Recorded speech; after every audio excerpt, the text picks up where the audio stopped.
Stephen Sheridan, Robert Duff and Sean Doyle arrive at the High Court today after being arrested alongside another man, Stephen Marr, at Parkgate House this morning.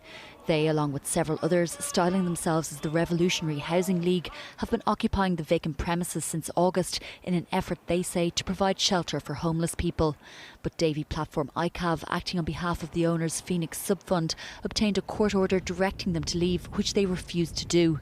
Today, Sean Doyle told the court he would not give an undertaking to obey the order, saying that people are going hungry and dying on our streets while 180,000 homes lie empty, adding they'll no longer allow human travesty to be normalised.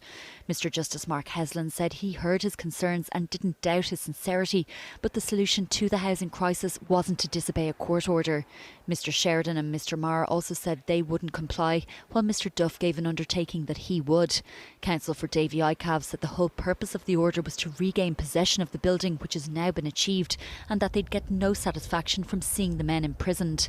Mr Justice Heuston noted that imprisonment should be a last resort and that it wouldn't serve a useful purpose in this case.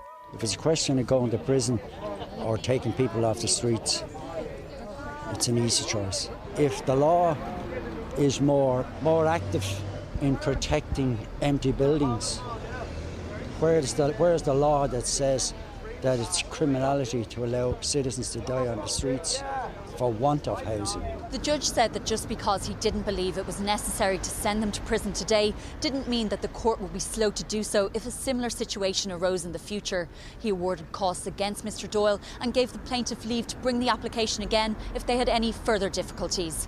Nicole Gernan, Virgin Media News at the High Court.